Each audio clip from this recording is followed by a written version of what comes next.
और ये हनुमान जी महाराज की जय। देखिए,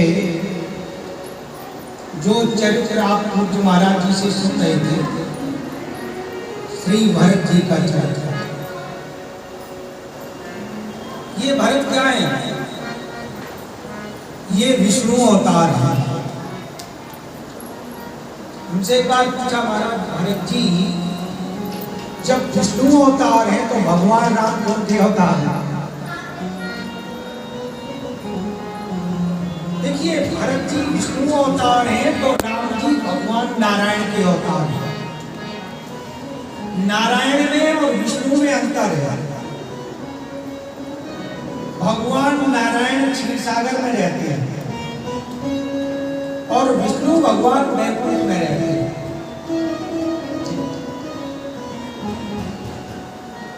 विष्णु, शिव और ब्रह्मा भगवान नारायण के अनुशासन में है। ये जो राम पंचायतन है, आपने सुना? देखो, भगवान राम जी ने जब जन्म लिया तो आकाशवाणी हुई थी, मैं अवधपुरी में आ रहा हूं अवतार लेने के लिए। तो किसी देवता ने कहा, महाराज राक्षसों का समूह तो बहुत बड़ा है, आप अकेले आ रहे हैं। तो आकाशवाणी में भगवान ने कहा, अकेले नहीं आ रहे हैं, हेड ऑफ डिपार्टमेंट पूरे विभाग के सहित आ रहे हैं। अंसन सहित मनुज अवतारा, लेहो दिनकर वंश उदारा। तो भगवान राम नारायण के अवतार। बोलिए नारायण भगवान की जय। भैया भरत विष्णु के अवतार। लक्ष्मण जी शेषा अवतार। फिर कहेंगे महाराज शत्रुघ्न जी किसके अवतार हैं? कि छोटे भैया सबसे ये ब्रह्मा जी के अवतार। नाम शत्रुघ्न वेद प्रकाशा, इसका प्रमाण आया। अच्छा, वेदों को किसने बनाया? ब्रह्मा जी। तो ये शत्रुघ्न ब्रह्मा जी के अवतार। पूरी राम पंचायतन है। और याद रखना, चक्रवर्ती सम्राट दशरथ जी जब राम जी को राजा बना रहे थे तो बोलो भाई, उस समय राम राज्य क्यों नहीं हो सकता? क्या कमी थी उस समय राम राज्य नहीं हुआ? भगवान राम राजगद्दी पर नहीं बैठे। इसके कई कारण हैं। एक कारण तो ये है, चक्रवर्ती सम्राट अपने गुरुदेव वशिष्ठ जी के पास गए, प्रभु हम राम जी को राजगद्दी पर बिठाना चाहते हैं, जरा पंचांग देखो। तो वशिष्ठ जी ने उस समय कहा, सुदिन सुअवसर समय जब राम हैं युवराज, कोई शुभ घड़ी नहीं बताएगा। वशिष्ठ जी ने राम जी के राज सिंहासन पर बैठने की कोई शुभ घड़ी नहीं। कई कारण है, लेकिन एक कारण और बताऊंगा आपको। राम जी को जब राज्य दिया जा रहा था, उस समय राम पंचायतन का एक मेंबर अयोध्या में नहीं था, दो। देखो, राम पंचायतन में 6 मेंबर, एक प्रधान, 5 मेंबर। उस समय 2 मेंबर नहीं थे। कौन कौन नहीं थे? भैया भरत नहीं थे और हनुमान जी नहीं थे। ये 2 नहीं होंगे, समझ लेना राम पंचायतन अधूरी है।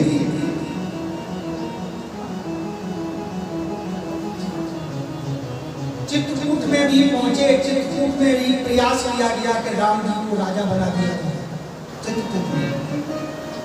लेकिन उस समय भी सभी मेंबर मौजूद थे, लेकिन एक मेंबर बाकी था। कौन? हनुमान जी। चित्रकूट में भी राम राज्य। एक इसका तीसरा कारण बता दूंगा आपको। जिन राम जी को रहा था। उन राम जी को राज मिलने में प्रसन्नता नहीं थी। किसी ने राम जी से पूछा, आपको तो राज मिला? आपके चेहरे में प्रसन्न।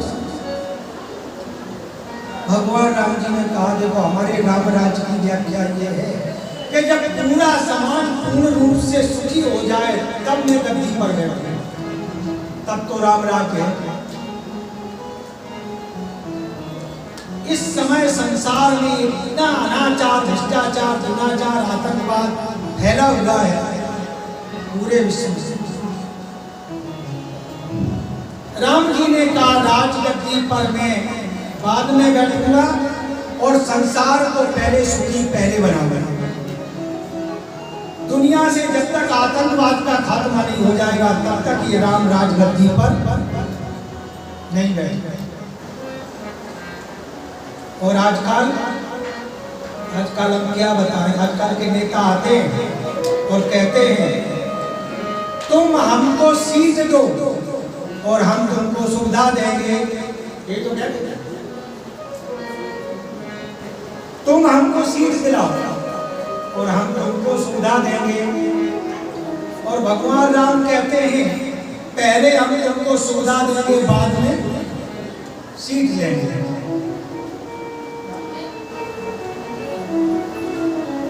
भगवान यानी भरत जी से कहा गया, पिता ने राजगद्दी दी, राजगद्दी पर गया। भरत जी ने बस एक बात कही कि हमारे मन में बहुत बड़ी जलन है और जब तक ये बीमारी रहेगी तब ये भरत राजगद्दी लाएगा भी है नहीं। और वो कौन सी जलन थी? आप दारुण दीनता सवै कयो समझाए, वो बिन देखे रघुनाथ पद जी की जरन न जाए। जब तक अपने भैया राम जी के चरणों के दर्शन नहीं करेगा तब तक ये भरत जो है अयोध्या के राजगद्दी के लायक नहीं है।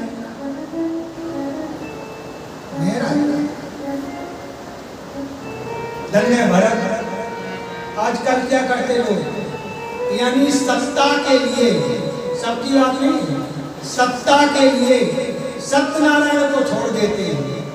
लेकिन भरत जी ने क्या किया कि सत्यनारायण के लिए सत्ता को छोड़ दिया, अयोध्या की सत्ता ठुकरा दी। भरत का त्याग और भरत का प्रेम एक बड़ा अनुपम है। कि क्या करोगे कि पहले ठाकुर जी से मिलेंगे, अकेले जाओगे कि नहीं पूरी अयोध्या चलेगी? किसी अयोध्या से जाने से पूरी अयोध्या जब चलेगी तो ये परिवार, धन संपत्ति, इसका क्या होगा? एक सेठ जी से हमने कही कि भाई वृंदावन चलो। अरे महाराज, ये मकान दुकान कौन संभालेगा? आप वृंदावन की कह रहे हो, मकान दुकान कौन संभालेगा? हम कि ये बताओ, जब आप नहीं रहोगे तो फिर मकान दुकान कौन संभालेगा? फिर भी तो तुम्हारी मकान दुकान संभलेगी। अयोध्या वालों ने बस एक ही बात कह दी, जरय सुसंपत सदन सुहित मातृ भाव। वो संपत्ति जल जाए जो भगवान राम के मिलने में रोड़ा बने, ऐसी संपत्ति जल जाए। ये वचन अयोध्या वालों के लिए। किसी ने भरत से पूछा, अयोध्या वालों ने तो अपना एस्टीमेट दे दिया, आपके क्या विचार? भरत जी ने कितनी बढ़िया बात कही। देखो, संपत्ति बुरी नहीं है, लक्ष्मी बुरी नहीं है। एक बार तो बड़ा बहस हो गई, इसमें लक्ष्मी जी में और भगवान नारायण में बड़ा बहस हो गया। लक्ष्मी जी ने कहा मैं बड़ी, नारायण ने कहा मैं बड़ा। किसी ने ऋषियों से पूछा, आप बताओ, ये कहते मैं बड़ी, कहते मैं बड़ा। और गोस्वामी तुलसीदास जी ने एक बड़ा सुंदर दुआ लिखा, तुलसी जग में दो बड़े। तुलसीदास जी ने किसी का विरोध नहीं किया, ये संत की भाषा होता है। लक्ष्मी बहुत जरूरी है, धन बहुत जरूरी है। ये इतने बड़े जो आयोजन हो रहे हैं वो धन्यवाद के पात्र हैं, जिनका पैसा इस सत्संग होने लगा। आज यहाँ कथाएं हो रही हैं, उनका पैसा सार्थक हो रहा है। तुलसीदास जी ने कहा दो बड़े, तुलसी जग में दो बड़े, कौन? दामोदर एक दाम, एक भगवान नाम का नाम है दामोदर, दामोदर भगवान कृष्ण। तुलसी जग में दो बड़े, दामोदर एक दाम, दामोदर बैठे रहे दाम करे सब काम। भगवान तो बैठे रहते हैं, लेकिन सारा काम कौन करता है? दाम। ये सब काम करने वाला भी तो कोई चाहिए। लेकिन लक्ष्मी बुरी तब होती है जब हम इसको अपना मान लेते हैं।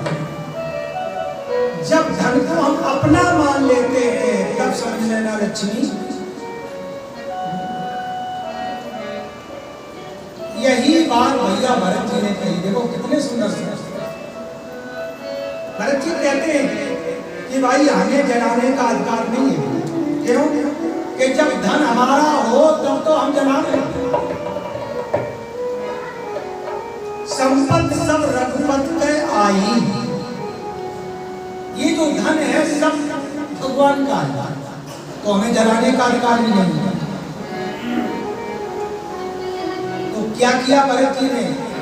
ऐसे व्यक्तियों को, ऐसे पहरेदारों को बुलाया जो सपने में भी जिनका ईमान नहीं दिखता था।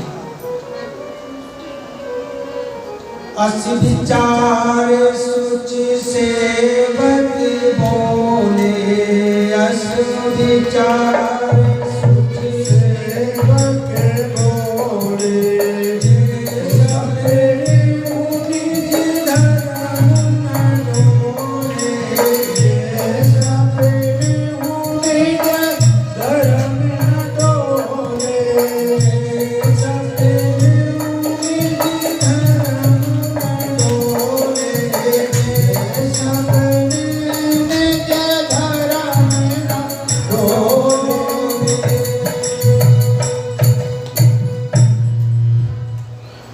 पहरेदार ईमानदार होना चाहिए।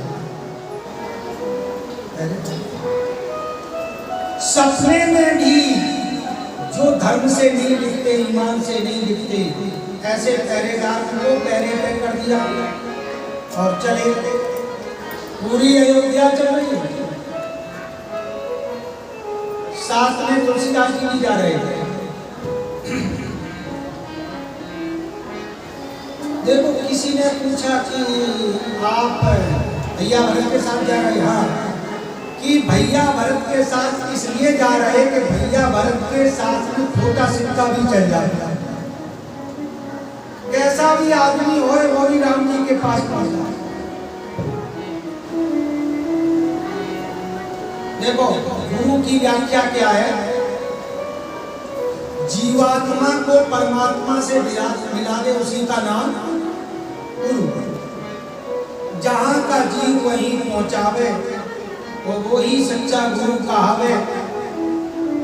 हनुमान जी महाराज गुरुदेव हैं और गुरुदेव की भूमिका भी अच्छी तरह निभाते हैं। हनुमान जी महाराज जीव को परमात्मा से मिलाते हैं। आगे आने वाली कथा में बड़ी सुंदर सुंदर कथाएं आएंगी। हमारे स्वतंत्र जी कहते थे महाराज सुंदर कांड थोड़ा विस्तार से सुनाना। आएगा, बड़ा सुंदर चलता है।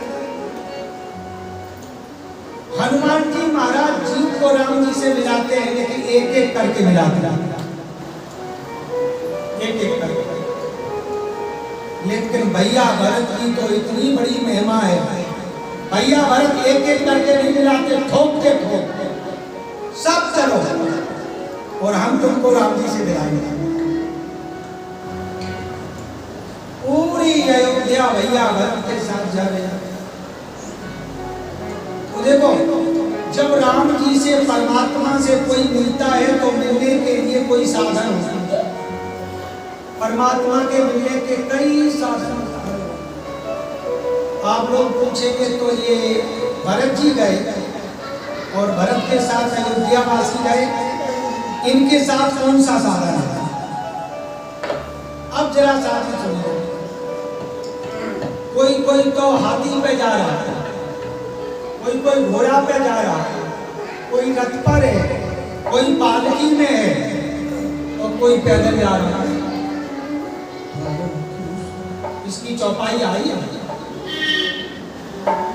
बेग चलो सुन सचिव दुहारे, बेग चलो सुन सचिव दुहारे, तुरंत तुरंत रत्न समारे, बेग चलो सचिव दुहारे, तुरंत तुरंत राम समारे, चलो सचिव दुहारे, तुरंत तुरंत राम समारे।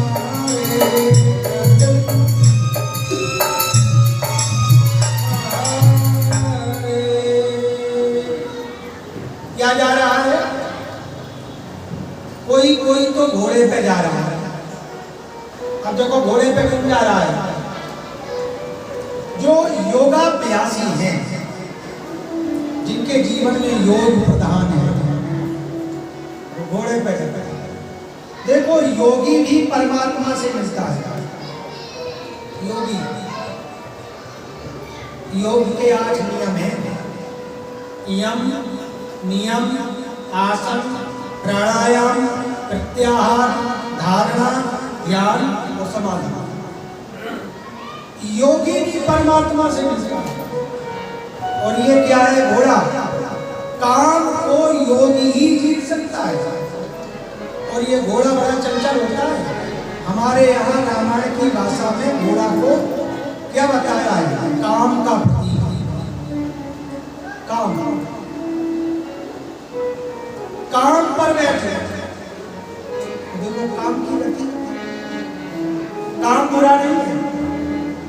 किसी ने कहा, अरे काम तेरे ऊपर जो जीव बैठता है वो तो नरक को जाता है, लेकिन ये सब लोग तेरे ऊपर बैठे, क्या भगवान मिल जाएंगे?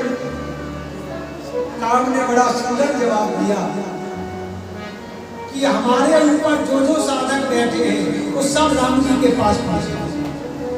क्यों? इसकी लगाम किसके पास है? जो घोड़ा चलाता है उसके। काम को अपने नियंत्रण में रखो तो ये काम भी आपको परमात्मा से मिला देगा। देखो, भगवान राम का जब विवाह हो रहा था तो भगवान राम किस पे सवार थे? कामदेव थे। ये जो कामदेव घोड़ा बन के आए, भगवान राम उस पर सवार थे। यही पर बात राम असुआरा, सुख सारगम न भरने पारा। कामदेव के ऊपर सवार है भगवान राम। तो कुछ कुछ लोग घोड़े पर सवार हैं और कुछ कुछ किस पर हैं? हाथी पे। और ये हाथी किसका प्रतीक है? ये हाथी ज्ञान का प्रतीक, विवेक। हाथी ज्ञान का प्रतीक। तो देखो, हाथी में बड़ी बड़ी विशेषताएं होती हैं। जो हाथी होता है, हाथी जैसा हमारा जीवन। हाथी का मस्तक बहुत बड़ा होता है। अगर इसकी व्याख्या करें तो कथा यही रह जाएगी, बड़ी व्याख्या है। हाथी का मस्तक बड़ा होता है, यानी जिसका विवेक बड़ा हो, समझ लेना वही परमात्मा से मिलता है। ज्ञान बढ़ता है। और हाथी की विशेषता देखो, हाथी के कान बड़े होते हैं। हाथी को देखा होगा आप लोगों ने, हाथी के कान बहुत बड़े। क्यों? कान उसी के बड़े होते हैं। कुछ महाराज जी सुना रहे थे आपने, मर्यादा पुरुषोत्तम भगवान राम जी जब महर्षि वाल्मीकि जी के आश्रम में पहुंचे, महर्षि वाल्मीकि जी ने राम जी को रहने के स्थान बताए। उसमें पहला स्थान क्या बताया? श्रवण। जिनके श्रवण समुद्र समाना, कथा तुम्हार सुख समझाना, भरण निरंतर होए न पूरे, तिनके ही तुमको ग्रह रूढ़े।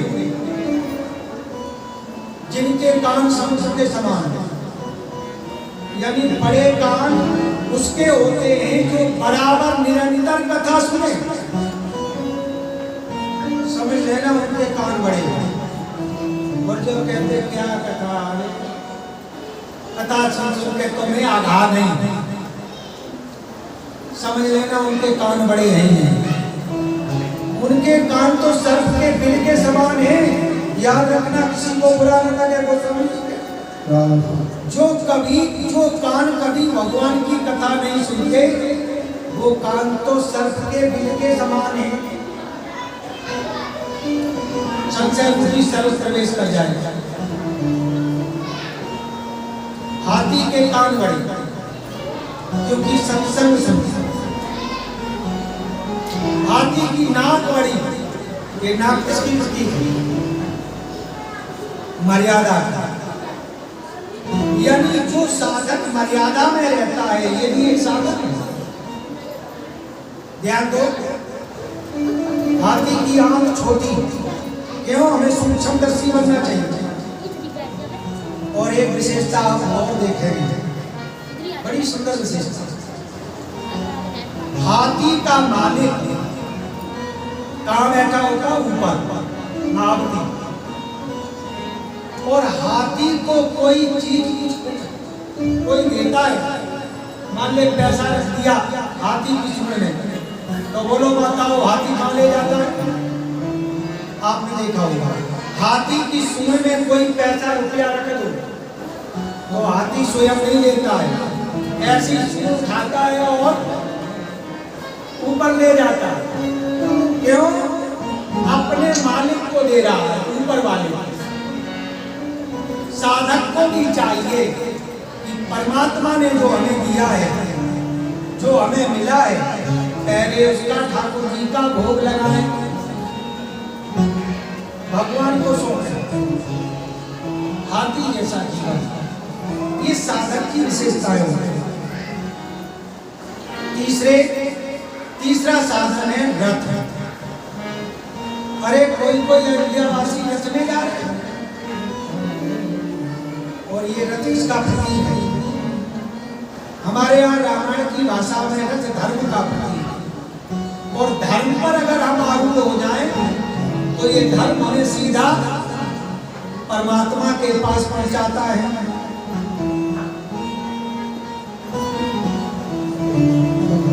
यात्रा का क्रम देखिए, जरा आगे आगे कौन जा रहे हैं? गुरु वशिष्ठ जी। अपने गुरुदेव को हम आगे रखेंगे तो याद रखना, गुरुदेव हमें गोविंद से मिला देगा। वशिष्ठ जी आगे आगे चले जाए, उनके पीछे माताएं हैं। देखो, माँ कौशल्या भी है, माता सुमित्रा भी है। और गजब की बात एक सुना दूं, जिस माता ने राम जी को वनवास दिया है, वो माता कहते ही जा साथ ले जाता।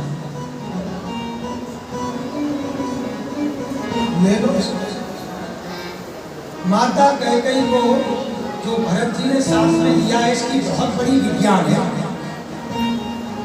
कैकेयी को अगर साथ में न लेते तो अयोध्या में अनर्थ हो सकता था।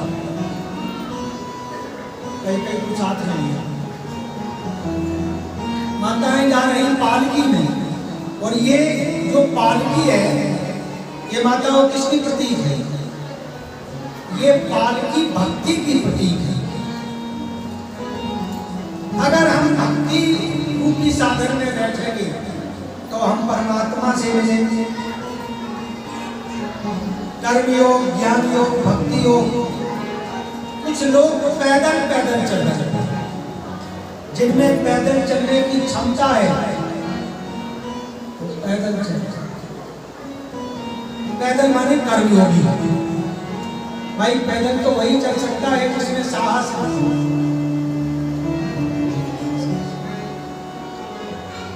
भरत जी जा रहे हैं आगे आगे, वशिष्ठ जी पीछे पीछे।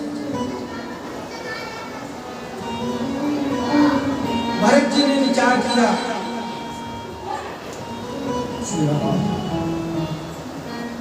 यह है हमारे भैया राम बिना युतियों के और बिना साधन के वनवास की यात्रा चल रहे हैं और हम रथ में बैठे। ये तो मर्यादा के विरुद्ध है। ये भरत जी ने स्वयं कहा है। तो भरत जी भी रथ से नीचे उतर पड़े और पैदल पैदल जा रहे हैं बिना जूतियों के। और आज भी देखो, हमारी अयोध्या से लेकर चित्रकूट तक की एक परिक्रमा चलती है, उसमें लोग आज दिन भी पैदल यात्रा करते हैं।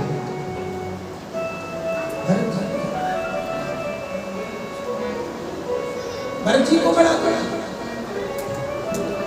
राम लखन सिया बिन पगुपन, राम लखन सिया बिन पगुपन।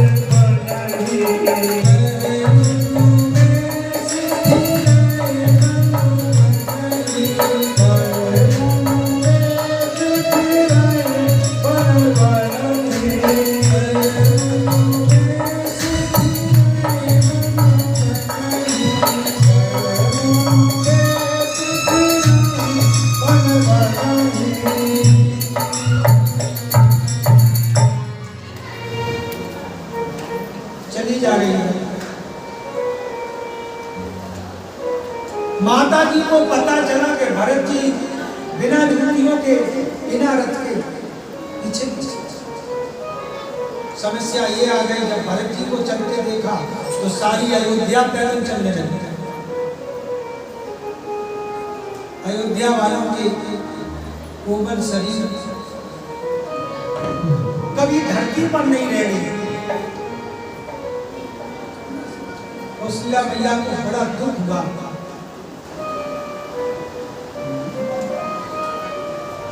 कौशल्या मैया ने कहा, बेटे मैं आपसे ये कह रही हूं, आप पैदल मत चलो। क्यों? तुम चलोगे तो अयोध्या वाले भी पैदल चलो।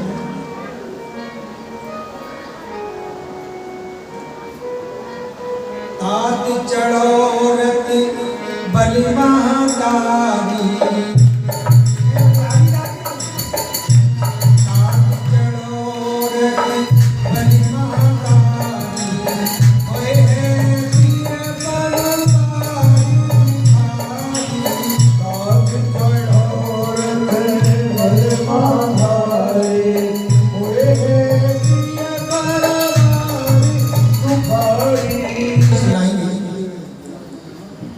जीवन एक यात्रा है, समझ लेना। हम और आप यात्रा में हैं, घर में नहीं है। घर तो 4 दिन के लिए मिला है। ये जीवन एक यात्रा है।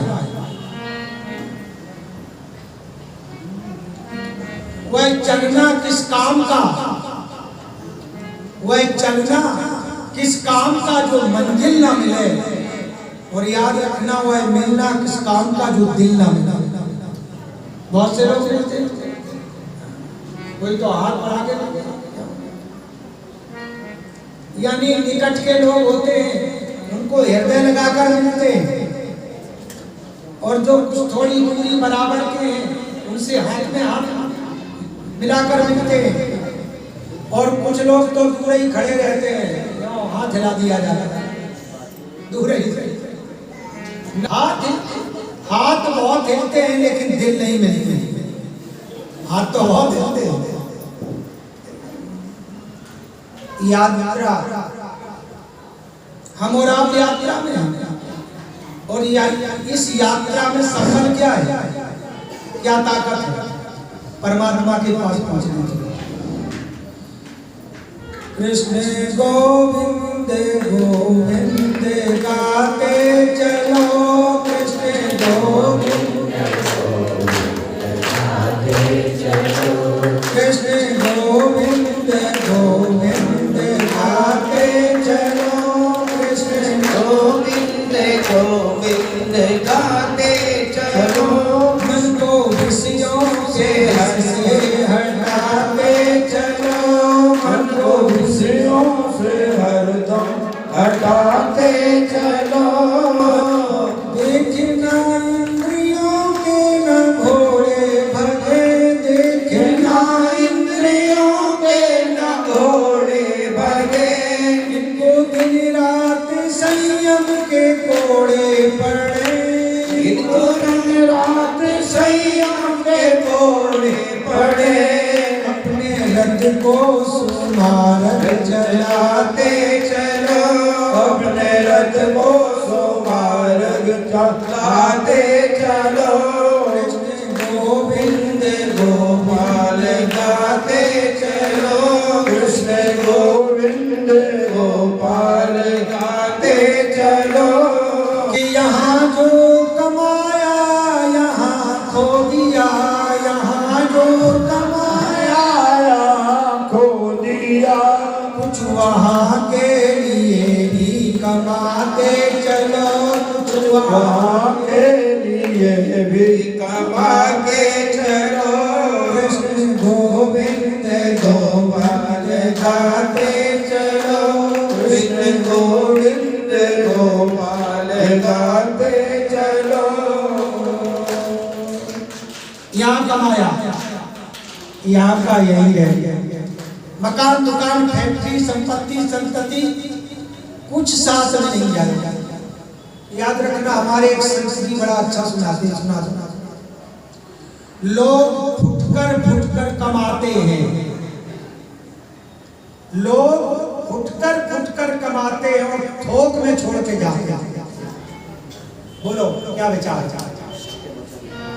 धीरे धीरे कमाते हैं, 5 मंजिल की कोठी बना दी और जब तक कोठी बनाई तब तक बुढ़ापा आ गया। कोई तो हमने देखा है, प्राय ऐसी घटना घटी है कि बढ़िया एयर कंडीशन कोठी बनाई 5 मंजिल की और 5 महीना नहीं रह पाए। अपने परलोक का मार्ग ही बना दिया। चौथाई जीवन जो है, वैसे तो बचपन से ही भगवान का भजन करना चाहिए, ये नहीं, लेकिन चौथाई अवस्था जो है ये भगवान के भजन के लिए ही होती है। जीने के ठाठ, मरने के ठाठ नहीं बनाओ, वहाँ हम लोग ठाठ से रहे। ये ऐसा उपाय करें, सत्संग करो, पूर्ण करो, परमार्थ करो, ये परलोक के ठाठ की बात है। ठाठ से रहे, यही निशानात कहता है, ठाठों से वही मरेंगे ठाठा। और बड़ा हमारा सौभाग्य होगा अगर यहाँ समर युद्ध में मैं मर जाऊंगा तो हमारे बड़े चांस होंगे जीवन के। समर मरण पुन सुरसर तीरा, राम काज छन भंग शरीरा। समर मरण पुन सुरसर तेरा, राम काज सर्वंग शरीरा। युद्ध में मारा जाऊंगा, भगवान का धाम मिलेगा। देखिए ताली का भी समय होता है, कोई ताली का समय नहीं जानते कब ताली बजे। ताली बहुत बढ़िया है, ताली की बात बताएंगे, लेकिन अभी कर्म चल रहा है। ताली से दिमाग का ताला खुलता है, याद रखना। राम कथा सुंदर कर ताली, वो संशय विहग उड़ावना।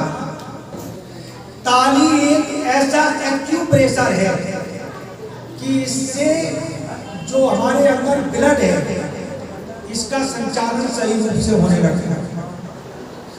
ये ऐसे वैसे नहीं है, ताली बजाना बड़ी वैज्ञानिक है, बड़ी साइंस है। हमारा जो ब्लड है इसका संचालन सही रूप से होने लगता है, इसलिए ताली बजाई जाए। दूसरा, संशय रूपी पक्षी जो हमारे अंदर बैठा हुआ है, और हम अगर ताली बजाएंगे तो संशय रूपी पक्षी उड़ जाएगा।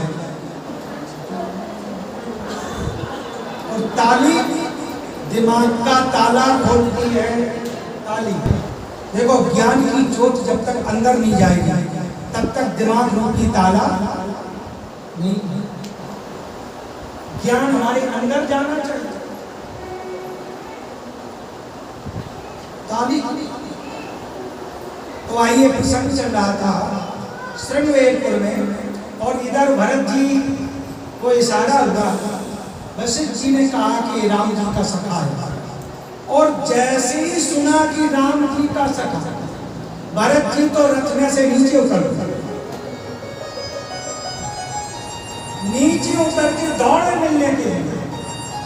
निषाद राजी का रुक जाओ, क्यों? कि जिनसे तुम मिलने आ रहे हो उसको समझते हो कौन जाति का है? मैं नीच हूं प्रभु, मैं नीच हूं, जाति का उच्चिष्ट हूं, नीच हूं। हमारा स्पर्श करने से लोग स्नान करते हैं, लेकिन भरत जी ने ये नहीं। देखो, दुनिया वाले जाति देखते हैं, लेकिन परमात्मा कभी जाति, अगर परमात्मा ने जाति देखी होती तो वो लोग सबरी से मिलते, रविदास से मिलते। जात पात पूछे नहीं कोई, हरि को भजे सो हरि का। भरत जी दौड़ के निषाद राज को हृदय से लगा लिया। निषाद राज तो गदगद हो जाता है। अयोध्या के चक्रवर्ती सम्राट के राजकुमार राजहंस, देखिए भरत जी जब इनसे पूछे तो किसी ने कहा, भरत जी थोड़ा स्वाभिमान का ध्यान करो, थोड़ा स्वाभिमान रखो, आप अयोध्या के राजकुमार हैं और इससे आप मिल रहे, रत्ने से पूछे, उसको आना चाहिए। भरत जी ने बड़ी सुंदर बात कही मेरे धर्म प्रेमियों। क्या बोले भरत जी ने कहा, देखो हमारे स्वामी राम जी, मैं राम जी का सेवक हूं, और ये निषाद राज राम जी का सखा है। तो राम जी का जब सखा है और मैं राम जी का सेवक हूं, तो बोलो हमें कैसे मिलना चाहिए? सखा बड़ा होता कि सेवा? धन्य भरत जी। निषाद राज तो बलिहार हो जाता है, चरणों में गिर पड़ा, प्रभु मैं बड़ा करती हूँ, आपके मिलने के पहले हमारे मन में कपट आ गया, बड़ा अपराध हो गया, हमसे क्षमा करना। भरत जी कहते अपराध नहीं हुआ, सही है, मैं ही सब अमृत कर राम जी को दुख हो रहा हो, मेरे ही कारण होगा। मिलन हुआ, रात्रि के सभी ने वहां विश्राम किया, और निषाद राज ने वो जगह दिखाई जहां राम जी ने रात्रि के विश्राम किया। राम जी के चरण चिन्ह छपे हुए थे, सीता जी के चरण चिन्ह छपे हुए थे, कुछ सोने के बिंदु मिले। भरत जी के नेत्रों में आंसू, उस रज को भरत जी ने अपने माथे पर लगाया। यहाँ हमारे राम जी की चरणों की रज पड़ी, रज की बड़ी महिमा। एक दृष्टांत आपको सुना दूं, रज की बड़ी महिमा होती है। एक कोई महात्मा, वृंदावन के महात्मा, ब्रज 84 कोस की परिक्रमा की। उनके पास एक कंबल था, कंबल, और वो कंबल लेकर कहाँ गए? बंबई। बंबई गए, एक सेठ जी बड़े संत सेवी थे। संत की लिए उन्होंने अपना एक संत निवास बनवाया, बहुत बड़े अरबपति से। कोई संत देख लेते थे तो अपनी कोठी में लाते, भोजन करवाते थे। बड़ा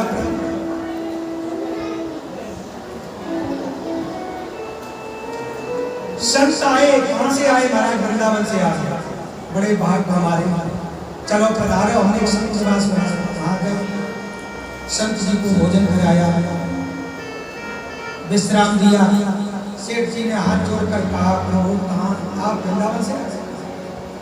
कि वृंदावन से आ रहे, 84 कोस की परिक्रमा लगा के आ गया।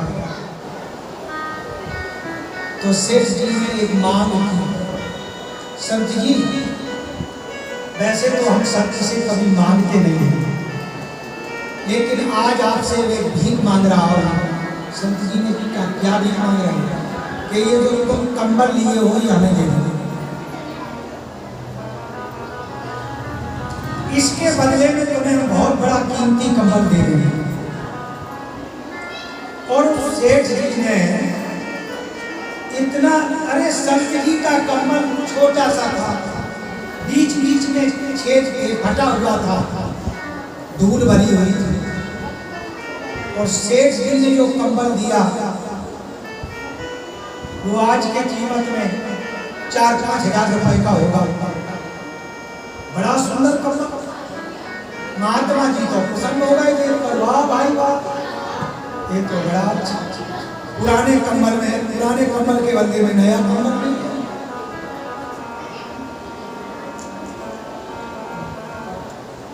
महात्मा जी ने पूछा, अच्छा सेठ जी ये बताओ, इतना कीमती कंबल बदले में हमें दिया और पुराना फटा हुआ कंबल आप दे रहे हैं, उसको क्या करेंगे? सेठ जी ने कहा, भगवान इस कंबल को मैं ओढ़ूंगा नहीं, फिर क्या करेंगे? कि इस कंबल को हम अपनी पूजा घर में रखेंगे। जहां हमारा पूजा घर है उसमें रखेंगे। कि क्यों रखोगे? कि इस कंबल में वृंदावन की रज लगी लगी। हमने आपको सुनाई थी 3 चीजें वृंदावन की बड़ी महत्वशाली है। तीन चीजें वृंदावन की ब्रज की बड़ी महत्वशाली। पहला रेणु, दूसरी वेणु और तीसरी धेनु। धेनु माने बड़ी महिमा है तीनों की। तो यहाँ भैया भरत जी जहाँ राम जी रात में सोए थे, उस रज को अपने मस्तक पर लगाया।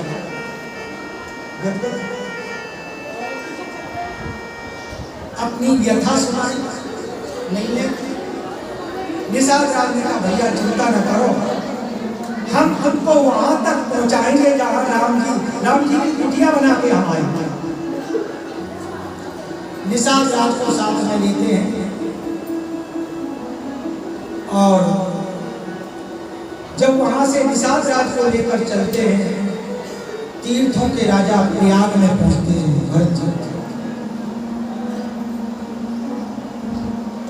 भरत जी ने स्नान किया गंगा में, और जैसे ही यमुना और गंगा का, जहां दोनों नदियों का मिलन होता, नदियों का दर्शन, भरत जी तो गदगद हो जाते। क्यों गदगद हुए? भरत जी ने यमुना का रंग देखा। अच्छा, यमुना का रंग कैसा है? यमुना का रंग नीला है। जो रंग भगवान राम का और कृष्ण का है वही रंग महाराज जी ने भी सुनाया था। ओ यमुना तू काऊ से कमना, तेरो बाबा एक ही रंग है, देखे हो तो कहना।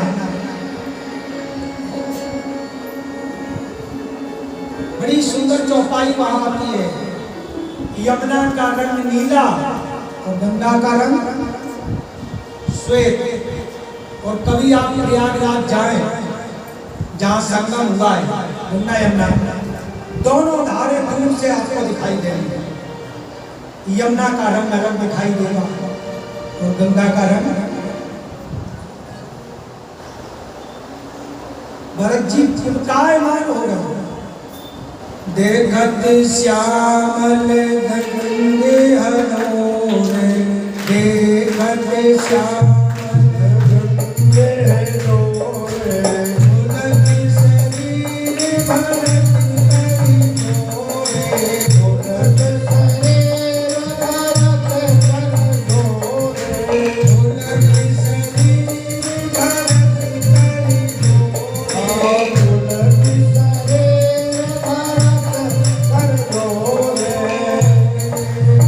जोरे। पूजन किया, प्रयाग पहुंचे। तीर्थों के राजा प्रयाग ने भरत जी का स्वागत किया और कहा आज हमारे घर यहाँ भरत आए हैं,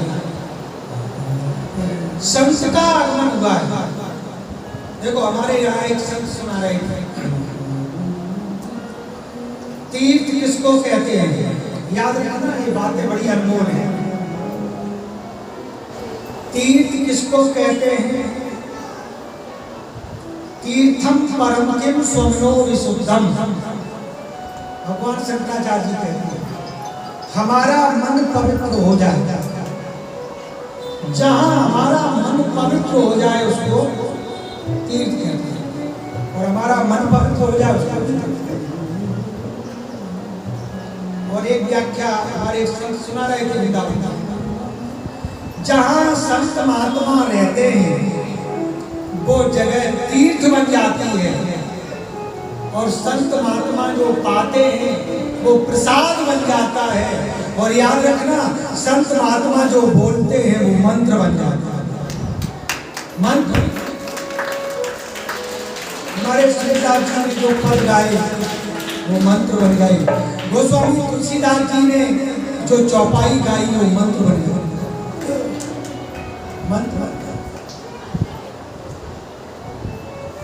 भरत जी के आने से प्रयागराज प्रफुल्लित हो गए। आज हमारे धन्य महान भरत जी जैसे संत शिरोमणि हमारे यहाँ आए हैं तो क्या दूं? 4 पदार्थ भरा भंडार। तीर्थराज प्रयाग ने कहा भरत जी 4 प्रकार का भंडार भरा हुआ है हमारे यहाँ, तुम चॉइस हो मांगना। और ये 4 पदार्थ क्या है? अर्थ। अर्थ माने कृष्ण गोपाल जी, आप बैंक में नौकर रहे हो, आपने अर्थ बहुत संभाला, मैनेजर रहे हो। अर्थ माने होता है धन। कौन धन? ये गांधी छाप नोट नहीं, ये कोई मीनान लगाए गांधी छाप नोट। हमारे एक संत बहुत अच्छी बात सुना, महात्मा गांधी। अरे महात्मा गांधी भी जिधर से लेकर झंडा लेकर चल देते थे, हजारों लोग उनके पीछे। भारत छोड़ो आंदोलन महात्मा गांधी की नहीं है।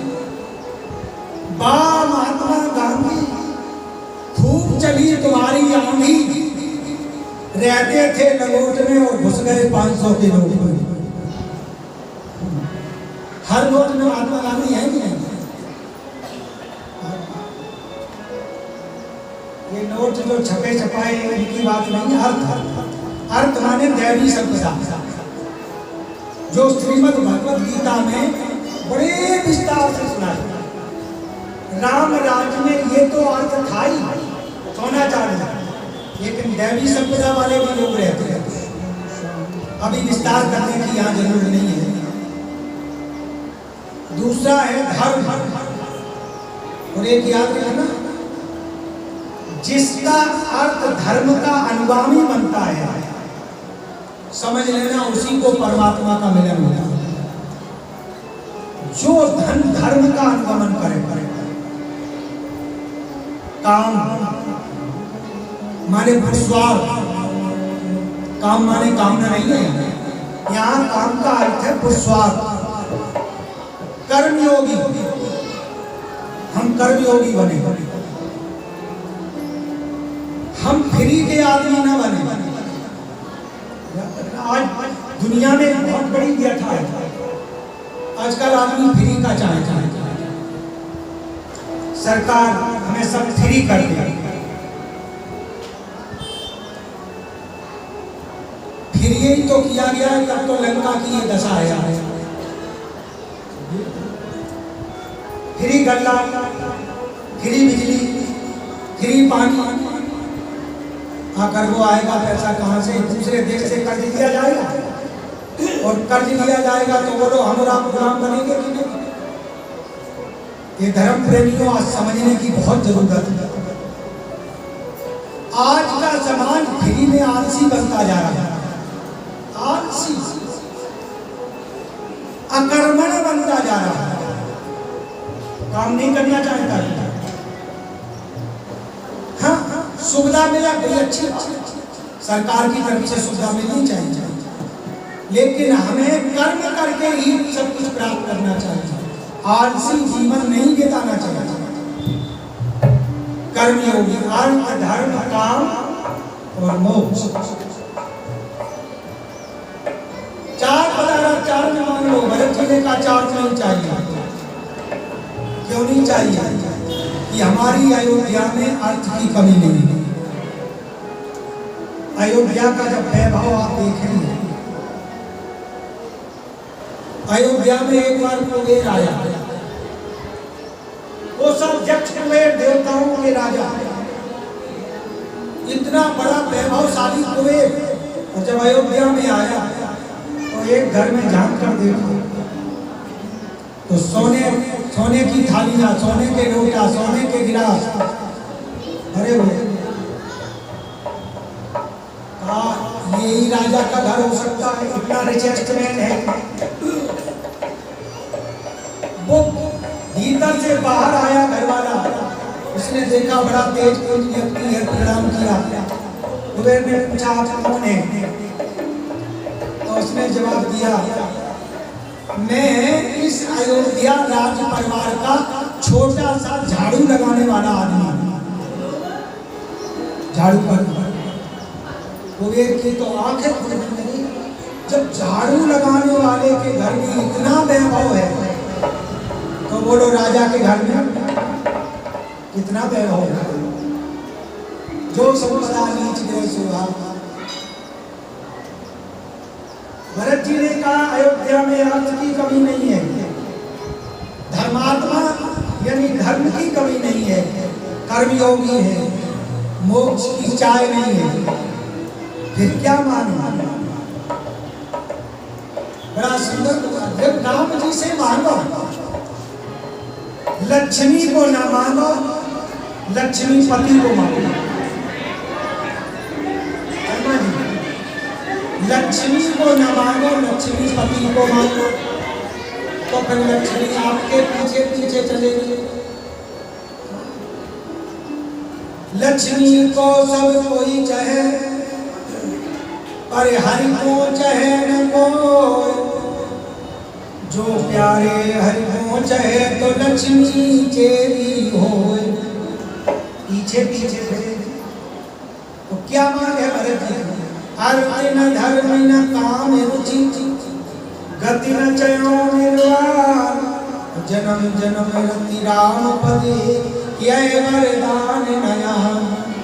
हमें मोक्ष नहीं चाहिए, हमें दोबारा जन्म मिले, लेकिन जहाँ जन्म मिले वहाँ राम जी के चरणों में हमारा प्रेम हो।